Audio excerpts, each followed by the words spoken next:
Bonjour, bienvenue sur Aquabota. Comme vous pouvez le voir dans notre décor, on a fait quelques petits changements qui nous serviront dans les prochaines vidéos. On a un nouvel aquarium, mais aujourd'hui nous allons parler des anubias.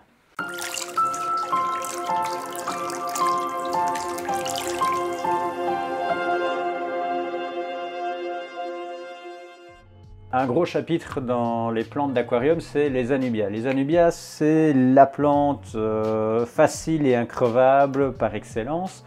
C'est une plante qui est rustique, qui nous vient d'ailleurs d'Afrique. Alors les origines viennent d'Afrique.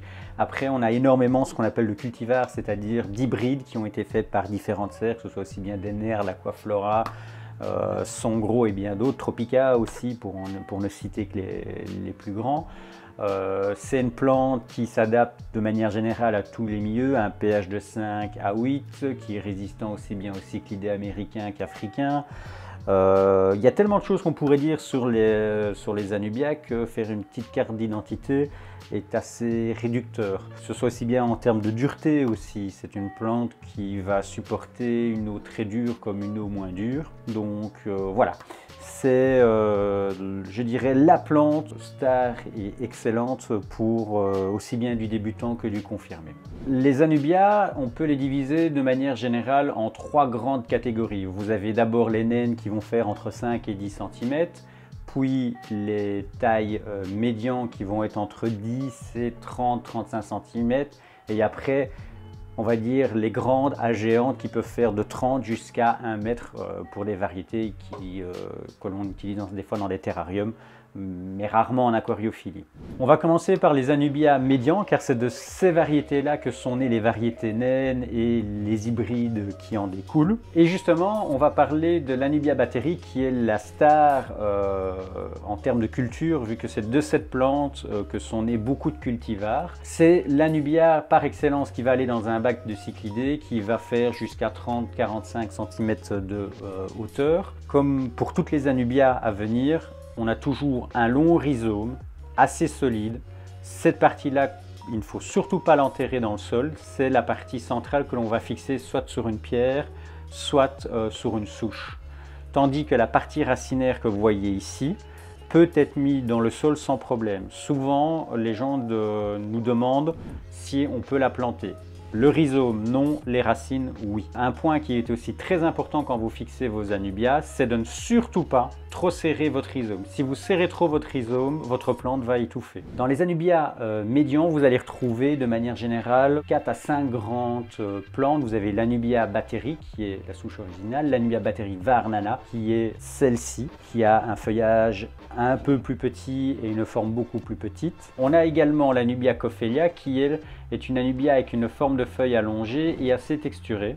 Cette plante fera entre 20 et 25 cm de hauteur une fois adulte. Toujours dans les médians, on a aussi l'anubia kangensis.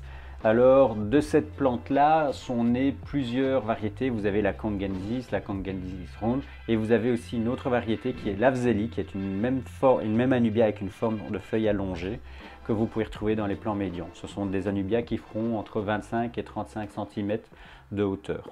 Et pour terminer sur les plants médians, on a des anubias en pied-mer, ce qu'on appelle par exemple l'anubia batteri varnana, qui est le cultivar de la batterie, et par exemple ici on a l'anubia caladifolia, qui est une anubia qui ressemble fortement à la cophefolia et qui a un feuillage assez texturé.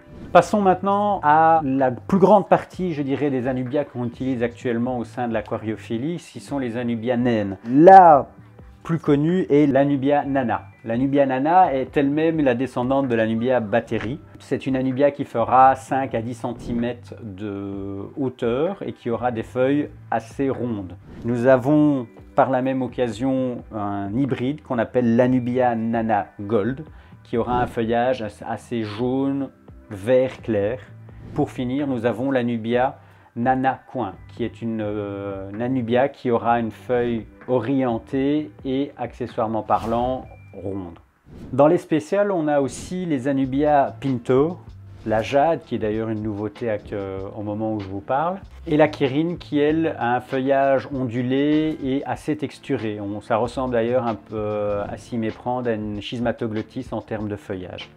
Et après, Dans les dernières variétés à vous présenter dans les variétés naines, on a 3 variétés qui sont extrêmement utilisées en aquascaping, comme la Nubia Batteri Pangolio, qui est une variété avec un feuillage très petit, qui peut être d'ailleurs très jolie sur des souches ou alors sur des racines. Et la Nubia Mini, qui est d'ailleurs un feuillage en forme de losange et qui ressemble fortement à la Paxing. On a aussi les Anubia Banzai qui peuvent servir à faire de jolis petits bosquets en avant de l'aquarium ou sur des pierres. Ces plantes se déclinent aussi sous forme in vitro, comme par exemple ici des Anubia Banzai ou ici par exemple l'Anubia Batteri Mini Coin de chez Tropica. L'avantage des in vitro, c'est qu'on est face à des très petites plantules qui peuvent être placées dans votre décor à des endroits très spécifiques et avec assez peu d'espace, comparé aux autres plantes où effectivement il faudra un peu plus retravailler soit votre racine ou votre pierre. Mais il est plus facile de travailler avec de l'in vitro avec un point de colle que de travailler avec des plantes en pot, si vous souhaitez faire des hardscapes un peu plus spécifiques. Et enfin, la dernière catégorie qui est composée des Anubia qui font entre 40 et 70 cm, qui est composée de l'Anubia heterofolia et de l'Anubia astitolafia, qui sont des Anubia assez volumineuses. Maintenant qu'on a vu les différentes catégories d'Anubia qu'on avait, on va parler 2 petites secondes de la manière de s'occuper de nos Anubia.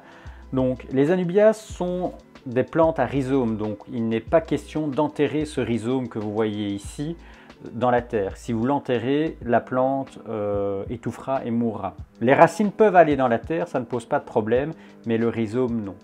Il est donc fortement conseillé en fait d'attacher votre plante par le rhizome que vous voyez ici, soit à des pierres, soit à des racines. Les 2 possibilités, c'est soit l'attacher avec un fil assez fin sans serrer trop fort afin de blesser le rhizome, ou alors de les coller avec un point de colle avec du JBL rue ou du Dupla Plantafix. C'est les solutions de facilité. Le dernier point important pour les Anubias, c'est les engrais. L'Anubia n'a pas besoin d'engrais au sens propre, car c'est une plante à croissance lente et elle n'a pas besoin d'avoir énormément de nutriments. Mais si par contre vous souhaitez quand même apporter un petit peu de nutriments à vos Anubias, vous pouvez partir sur le Macrogreen de chez AquaArt, le Easy Life Profito, ou alors le Spécial Nutrition de chez Tropica.